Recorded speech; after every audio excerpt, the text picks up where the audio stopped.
Langsung Mas Ngalim udah bilang, nah di sini kita naik ganjil.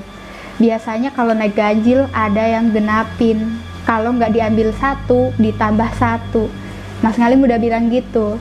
Aku cuma lihat perempuan itu selalu jalan di samping aku, dan bau amis itu yang selalu tercium, dan perempuan itu selalu minta aku buat nemenin dia. Dan di situ tiba-tiba aku dengar suara ibuku. Dia bilang, katanya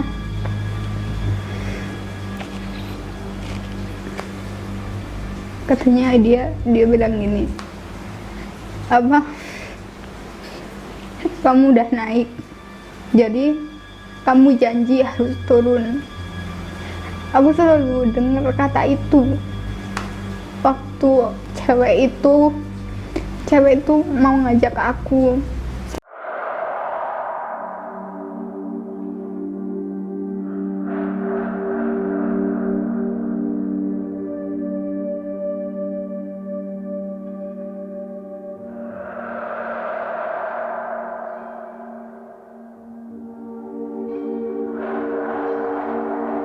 Assalamualaikum warahmatullahi wabarakatuh.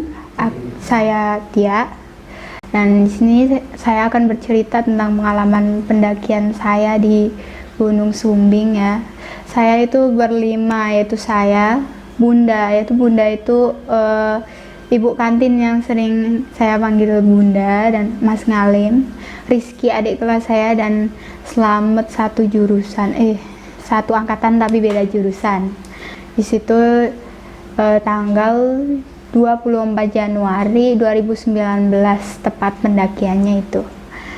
Nah, di situ saya berboncengan dengan Rizky dari rumah, dan Bunda dengan Mas Ngalim selamat sendirian, dan dia bawa barang-barang banyak gitu. Dan akhirnya sampai berjalan ya. Jalan itu kita dari rumah jam 7 kalau nggak salah, jam 7 dari rumah menuju ke base camp.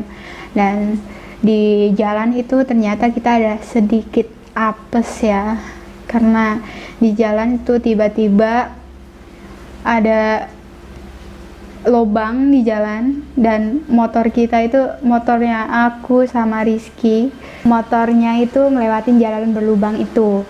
Terus akhirnya tetap aja di tetap jalan lanjutnya.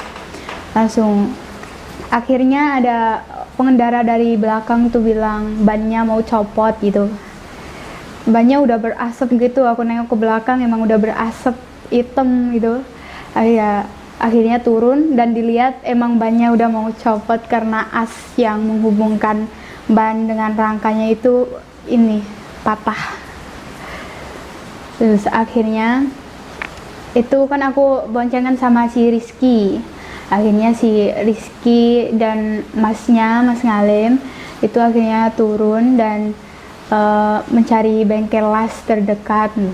Udah muter-muter cari terus tapi nggak ada, semuanya tutup karena masih pagi.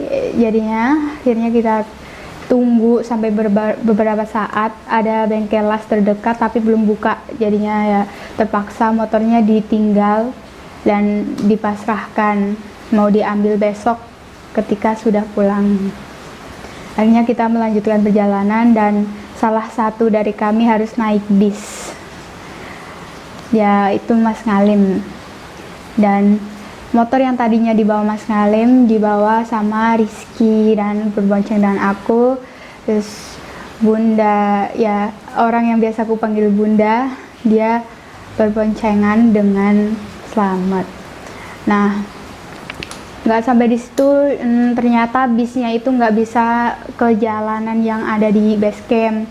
Bisnya cuma bisa sampai pertigaan jalan utama. Ya, dari situ akhirnya Mas Ngalim, aku dan Slamet satu motor bertiga ke base camp. Jalannya kecil dan naik terus. Nah, beberapa saat kemudian aku sekelompok berlima masuk ke base camp, dan di sana packing ulang. Karena ini dari salah satu dari kami itu yang biasa aku panggil Bunda itu kan gemuk. Jadi kita barang-barangnya kita kasih yang ringan aja, terusan ya kita yang berat-berat dibawa kita semua. Nah, selepas dari itu sekitar jam 10 kami mulai pendakian dari base camp menuju pos 1. Nah, dari base camp menuju pos 1 itu kan jalannya batu-batu, nanjak terus, dan akhirnya salah satu dari kami, si Bunda itu nggak kuat. Dia terpaksa naik ojek dan membawa barang berat sebagian. Terus kurang lebih 1 jam kita sampai di pos 1, dan di pos 1 sekitar 15 menit kita makan di sana dan minum dan membagi barang-barang lagi dan ambil minuman, ambil mata air dari sana karena di sana ada keran. Nah, sekitar jam 1:20-an kita naik lanjut ke atas, dan alhamdulillahnya dari pos 1 sampai camp area bener-bener nggak ada halangan, bener-bener nggak hujan, nggak kabut, cuaca cerah. Tapi sampai di atas sekitar jam 5:45 sampai di atas kita mulai buat tenda. Kita bersihin tanahnya dulu karena di sana tuh bener-bener banyak pecahan kaca dan batu-batu, jadi kita bersihin dulu. Nah, selepas sudah dibersihin, kita buat tenda sekitar ya jam 6 lebih lah, itu udah adzan maghrib, dan adzan maghrib di sana itu masih kedengeran. Jadi kita tahu kalau itu maghrib.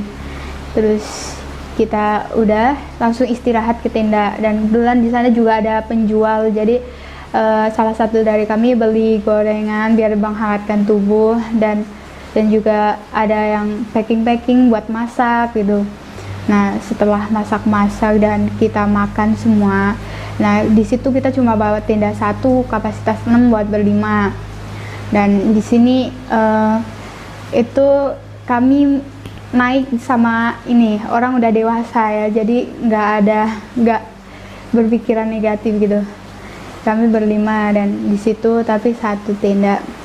Di situ setelah makan dan lain-lain kita bersih-bersih, ganti baju juga bergantian. Nah, kita langsung istirahat. Kita langsung istirahat semua. Di situ Bunda dan Mas Ngalim bener-bener langsung nyenyak.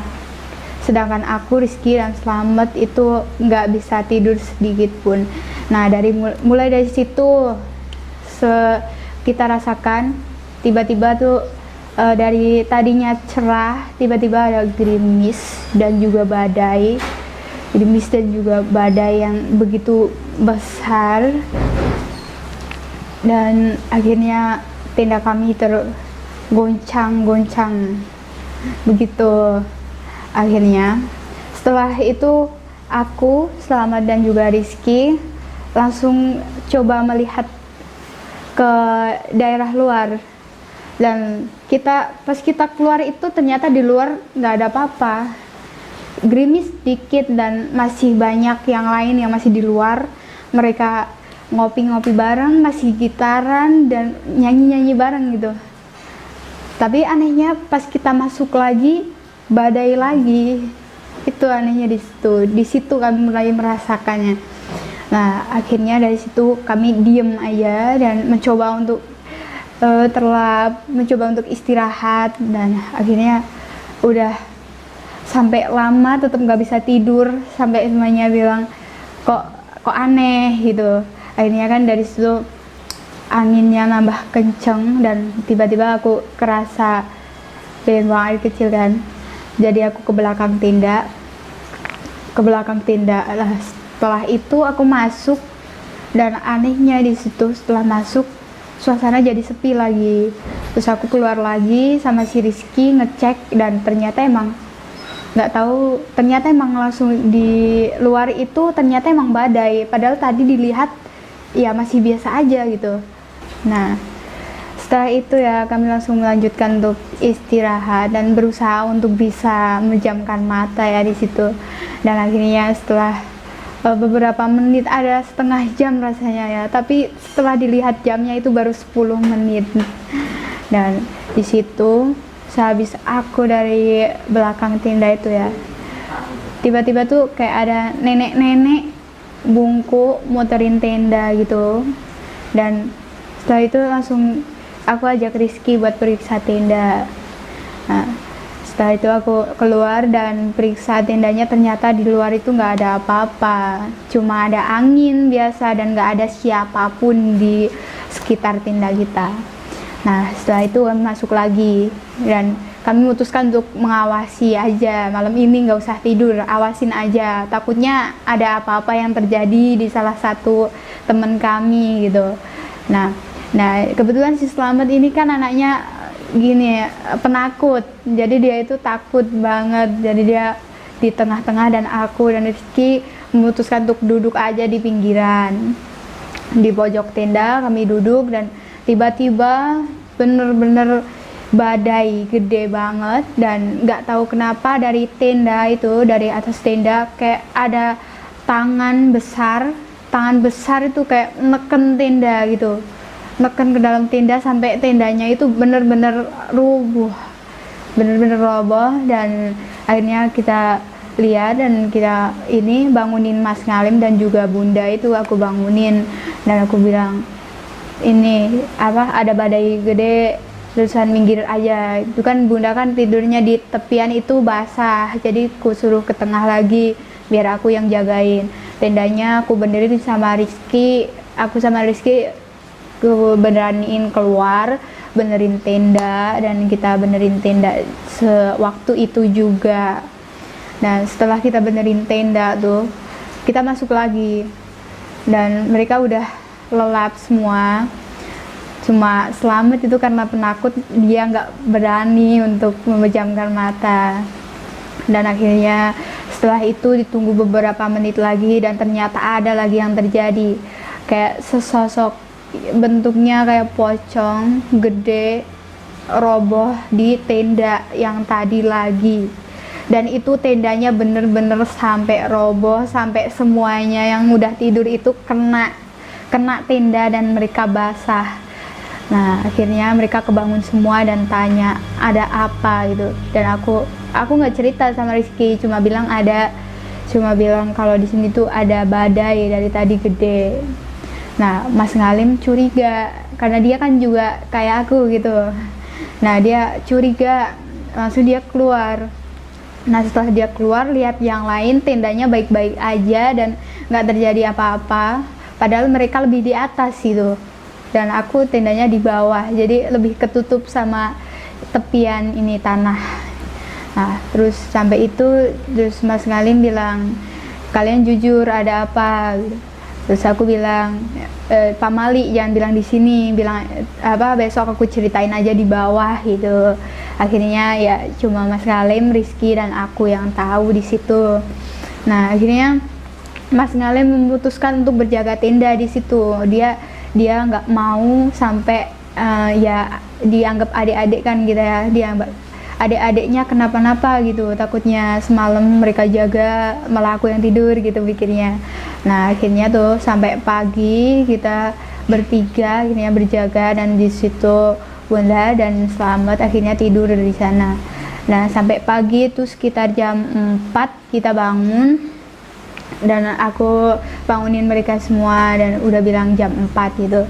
Nah semuanya udah pada keluar nih, pendaki-pendaki lain udah keluar, mereka udah siap-siap mau ke puncak, tapi ternyata di situ mendung dan juga gerimis ditambah badai besar, jadi mereka ditunda, diputuskan untuk naik nanti jam 8 pagi aja. Nah di sini kita buat makanan-makanan dan kita cerita-cerita gitu sampai akhirnya jam 8 pagi yang ditunggu tiba.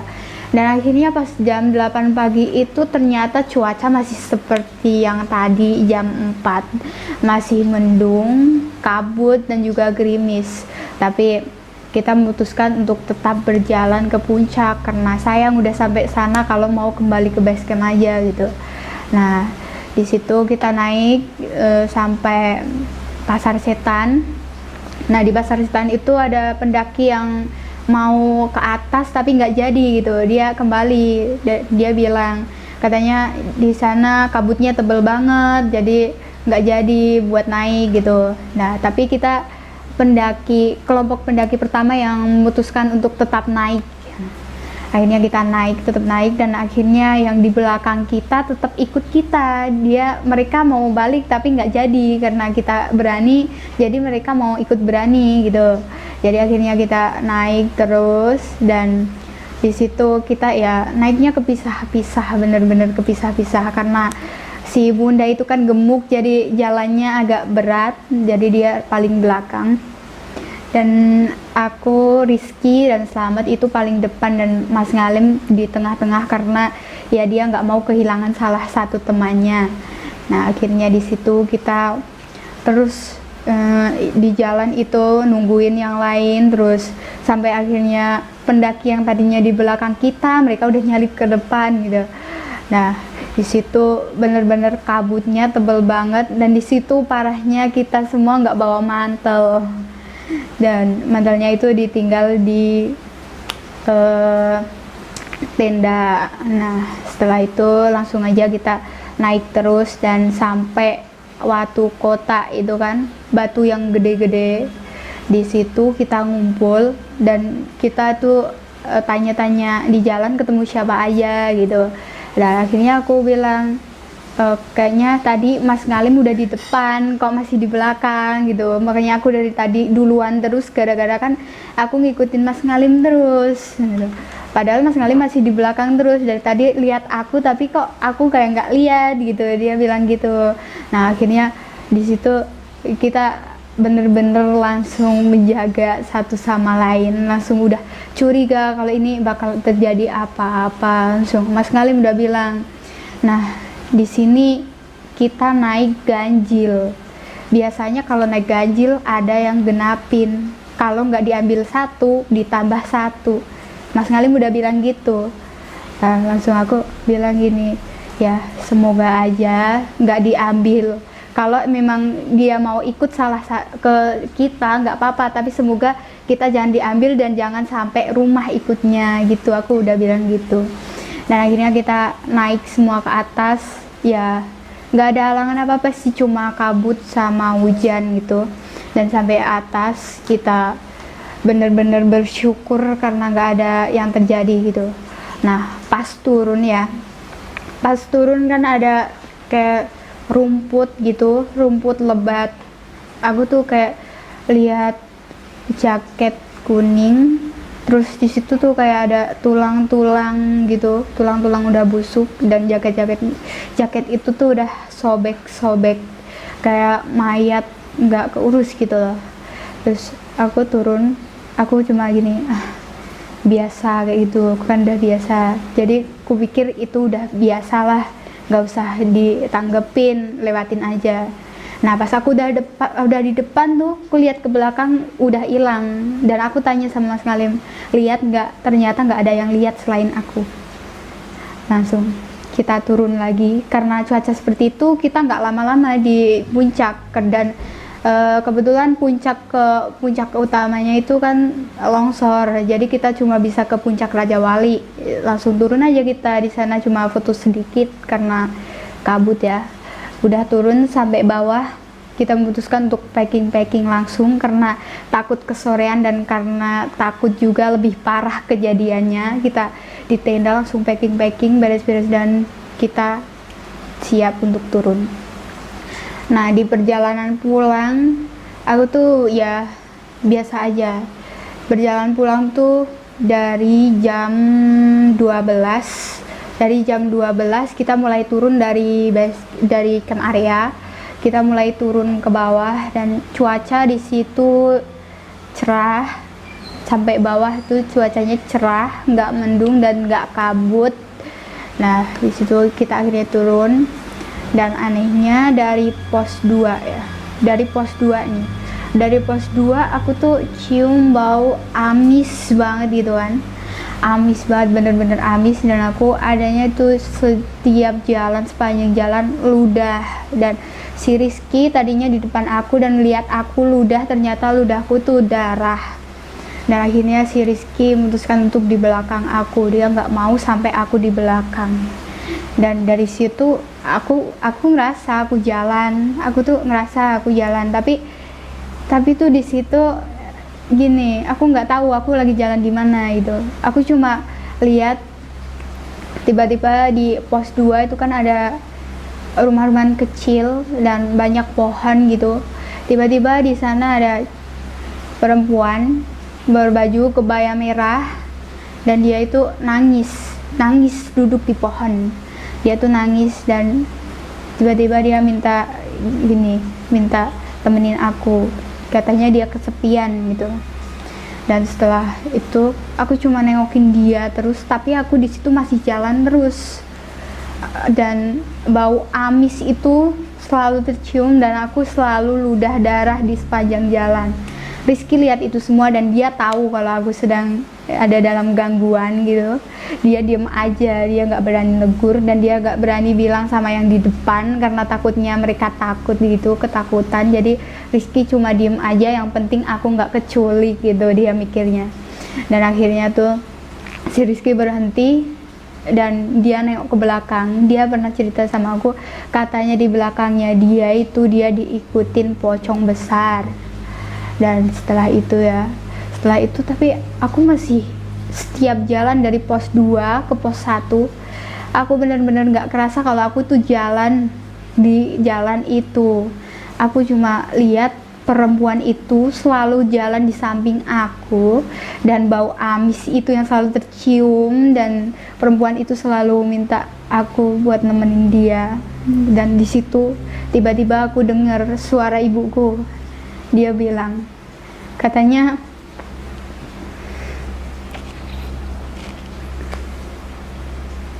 dia bilang gini, apa, kamu udah naik, jadi kamu janji harus turun. Aku selalu dengar kata itu waktu cewek itu mau ngajak aku sama dia. Aku denger ibuku bilang gitu, kamu udah naik harus janji mau turun. Dan akhirnya di situ aku pun selalu dengerin ibu aku, tapi aku selalu bimbang juga kalau ternyata cewek itu selalu di samping aku, dia nangis juga. Aku kasihan sama dia, tapi aku dengerin ibu aku. Dan sampai pos 1 aku ngerasa badan aku berat banget, ngantuk dan lain-lain. Akhirnya aku tidur di bangkuan bunda. Aku tuh tidur dan beberapa saat kemudian aku bangun. Ternyata udah banyak orang ngerumunin aku. Dan dia bilang katanya aku nggak sadar dari tadi. Padahal aku dari tadi rasanya aku jalan, tapi ya kayak tadi yang aku rasain, cewek, bau amis, dan juga kata-kata ibu aku itu. Dan sampai situ akhirnya aku keinget, ternyata di sini emang ada penunggu. Padahal dari tadinya itu aku bener-bener gak percaya kalau di gunung itu bakal ada gangguan. Aku bener-bener gak percaya. Dan akhirnya di situ aku percaya. Dan ada salah satu penjaga warung bilang, kamu bawa makhluk lain masuk ke sini, penunggu sini nggak terima. Di situ aku ingat, emang ya ada penjaga tubuh aku, ada penjaga aku, emang dia selalu sama aku dan dia ikut naik, itu pasti karena aku menaik. Nah dari situ aku sadar ternyata gangguan-gangguan itu berasal dari situ. Dan di situ beberapa saat kemudian aku udah bener-bener sadar dan inget semuanya. Sekitar maghrib jam 6 aku di pos 1. Nah di situ aku memutuskan bisa lanjut menuju ke base camp. Akhirnya aku disuruh ngojek, tapi nggak mau karena ya aku tetap mau nikmatin setiap perjalanan aku tanpa harus naik ojek gitu. Aku harus nikmatin semuanya dari nol, dari awal sampai akhir, dari naik sampai turun aku harus nikmatin semuanya. Dan akhirnya dari pos 1 aku memutuskan untuk turun ke bawah. Dan ternyata gangguan-gangguan itu nggak cuma sampai pos 1. Setelah aku lanjut ke bawah, ternyata karena ada jalan kecil itu, jalan-jalan kecil menuju ke ini kebun-kebun warga gitu. Ada seorang berdiri, orang itu besar, bajunya putih, gondrong, dia berdiri. Nah, di situ kukira itu orang-orangan buat jagain ini tanaman. Nah, aku bilang sama Mas Ngalim, itu orang-orangan ya. Aku bilang gitu. Mas Ngalim bilang, iya ya, nggak usah takut gitu. Lah tapi yang lain nanggepin juga, mereka bilang di situ nggak ada apa-apa. Nah di situ aku sadar masih ada gangguan lagi ternyata. Dan akhirnya si bunda kan jalan sama aku, dia di kiri dan orang itu aku lihat di kiri, jadi dia minta tuker posisi, nggak mau di kiri. Nah udah gitu di situ kita tuker posisi dan akhirnya kita lanjut jalan lagi. Dan ternyata aku ngerasain di belakang kayak ada orang yang ngikutin, padahal ya semua orang udah turun naik ojek gitu. Nah pas aku tengok ke belakang ternyata ada 2 pocong kecil dan 1 pocong sangat besar. Dan di situ ya ternyata si Rizky, aku bilang sama si Rizky, Riz tadi kamu lihat itu? Dan ternyata dia bilang, iya aku tadi lihat 1 yang gede, tapi yang kecil yang kamu bilang itu aku nggak lihat. Tapi aku lihat yang kecil juga, ternyata dia bener-bener nggak lihat, dia cuma kerasa kayak ada yang ngikutin gitu, tapi padahal aku lihat sendiri gitu. Nah di situ aku udah diem aja. Nah si bunda curiga, aku sama Rizky bisik-bisik, si bunda curiga, terus dia bilang nggak usah ngomongin apa barang-barang kayak gitu, bunda kan takut gitu. Nah lanjut kita berjalan. Dan ternyata di kanan jalan itu kan ada tepian tinggi gitu, kebun di atasnya, dan juga ada pohonnya. Dan di situ tiba-tiba aku kaget dan aku jerit ya, karena apa? Karena tiba-tiba ada sesosok manusia tapi badannya itu penuh bulu, terus matanya berdarah, giginya bertaring, ngeluarin darah dari taring gitu. Dia tuh kayak nyentak aku tuh, kerasa banget di kuping aku tuh, kerasa banget kerasnya. Dan dia tuh kayak mau nempel ke muka aku, kayak mau nabrak aku gitu. Tiba-tiba dia jerit di sini dan terus itu ke muka, langsung aku jerit aja. Si bunda tanya ada apa lagi gitu, dan aku bilang tadi di situ tiba-tiba ya kayak ada itu makhluk kayak gitu mau nabrak aku. Dia langsung minta buat tuker posisi lagi.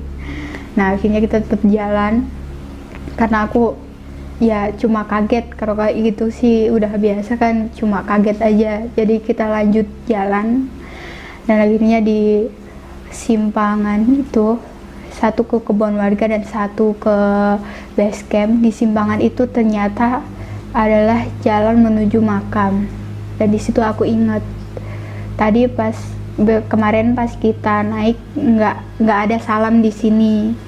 Mas Ngalim pun baru bilang kalau ini makam, jadi aku nggak tahu. Dan di situ juga kesalahan kita lewat makam tapi kenapa nggak salam gitu. Nah akhirnya di situ kita tutup salam dan akhirnya kita turun lagi. Dan di base camp baru kita cerita dan Mas Ngalim pun tanya, sebelumnya ada yang ngerasain tanda-tanda apes nggak gitu. Setelah di base camp dia tanya gitu, langsung aku bilang ya aku ini ada cicak jatuh di kepala aku gitu. Tapi aku nggak percaya gitu kan. Aku cuma merasa kalau itu pamali ini, nggak usah percaya lah kayak gitu, orang-orang tua zaman dulu gitu kan. Tapi ternyata emang dari jalan mau menuju ke base camp aja kita udah merasakan itu apes dikit. Dan akhirnya di gunung seperti itu. Dan udah sampai situ aja cerita aku. Sekian dari aku, terima kasih. Wassalamualaikum warahmatullahi wabarakatuh.